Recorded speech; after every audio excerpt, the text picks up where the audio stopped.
très longtemps, dans le royaume de la pomme d'or, les habitants cultivent des pommiers qui produisent des pommes en or. Mais depuis peu, le pays est attaqué par une armée de dragons, menée par Tyran, le roi des dragons. Ils sont attirés par l'or et ils sont à la recherche des légendaires pommes d'or dont ils veulent s'emparer. À force de prendre tout l'or qu'ils trouvent sur leur passage, les dragons ont fini par amasser un trésor fabuleux. Mais ils sont malheureusement parvenus dernièrement à capturer la princesse du royaume. Alors le prince a décidé de réunir son armée et de partir combattre les dragons, afin de délivrer la princesse et de s'emparer de leur trésor. Voici comment se présente le plateau de jeu. L'armée du roi dragon est en rouge, l'armée du prince est en bleu. Les pions jaunes représentent les objectifs à atteindre. Pour gagner, celui qui joue l'armée du prince doit délivrer la princesse et s'emparer du fabuleux trésor des dragons. Celui qui joue l'armée des dragons doit s'emparer du château du prince ainsi que du village dans lequel ont été stockées les pommes d'or. Pour s'emparer d'un pion jaune, un objectif, il suffit qu'un de vos pions avance sur la case qui le contient. Le joueur récupère aussi le pion objectif, il ne peut plus le perdre. Le premier joueur qui réussit à s'emparer des deux pions objectifs gardés par l'adversaire a gagné. Dans chaque camp, les pions objectifs sont placés sur n'importe quelle case de la ligne du fond. Les autres pions sont ensuite placés sur les cases libres des deux lignes du fond. En début de partie, on ne peut pas placer de pions sur les pions objectifs jaunes, mais il sera possible en cours de partie de venir placer un pion sur les pions jaunes pour les défendre. Les joueurs jouent chacun à leur tour. Pour déterminer le premier joueur, chacun lance un dé. Celui qui fait le score le plus haut commence. En cas d'égalité, on relance les dés. Lorsque ça vient à son tour, un joueur peut, s'il le souhaite, déplacer un seul pion d'une seule case. Il peut déplacer son pion dans n'importe quelle direction. Il peut donc avancer ou reculer, aller à gauche ou à droite, et il peut aussi se déplacer en diagonale. Déplacer un pion n'est pas obligatoire. Un joueur peut ainsi décider de n'en bouger aucun. Un pion peut se déplacer sur un pion jaune, soit pour le protéger, s'il doit le défendre, soit pour s'en emparer, si c'est un des deux objectifs à atteindre, et dans ce dernier cas, le pion jaune est retiré du jeu et donné au joueur qui s'en est emparé.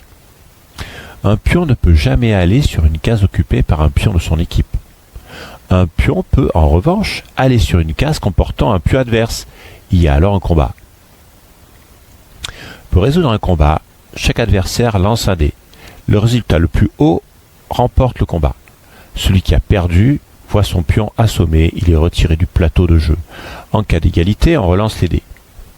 Attention, tous les pions n'ont pas la même valeur, et certains ont plus de chances de remporter les combats car ils sont plus forts. En effet, dans chaque armée, il y a 3 types de pions. Les petits dragons et les soldats sont des unités les plus faibles. On n'ajoute qu'un bonus au résultat de leur dés. Les chevaliers et les grands dragons sont un peu plus forts. On ajoute +1 au résultat de leur dés. Exemple, si on obtient 3 au dé en jouant ce type d'unité, le résultat obtenu au final sera en réalité de 4. Enfin, les chefs, le roi des dragons, Tyran et le prince sont les unités les plus fortes. On ajoute +2 au résultat de leur dés.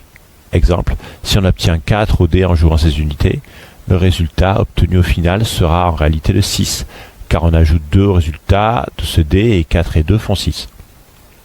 Exemple, un chevalier attaque un petit dragon. Le score obtenu au dé pour le chevalier est de 5, auquel on ajoute 1, soit 6 pour le score final. Le score obtenu au dé pour le petit dragon est de 4. Ce score n'est modifié par aucun bonus. 6 étant plus grand que 4, le chevalier a gagné, le pion du petit dragon est retiré du plateau. Autre exemple, le roi des dragons attaque un chevalier. Le score obtenu au dé pour le roi des dragons est de 3, auquel on ajoute 2, soit 5 pour le score final. Le score obtenu au dé pour le chevalier est de 2, auquel on ajoute 1, soit 3 pour le score final. 5 est plus grand que 3, le roi des dragons a gagné, le pion du chevalier est retiré du plateau. Voilà, vous savez tout pour jouer à Chevalier et Dragon. C'est un jeu qui est avant tout destiné aux élèves de grande section, mais il peut être adapté pour d'autres niveaux de classe. Il permet de travailler sur les comparaisons de quantités. Il permet de manipuler des dés et de travailler au final sur les nombres de 1 à 8, sur l'ajout de 1 ou de 2 à un nombre. Il permet de mémoriser des quantités. Il permet bien entendu de comprendre et de respecter des règles de jeu. Parallèlement à l'utilisation du jeu, on peut aussi s'en servir par ailleurs pour travailler les déplacements sur quadrillage. On peut aussi l'utiliser pour travailler sur le vocabulaire lié au Moyen-Âge et les contes fantastiques.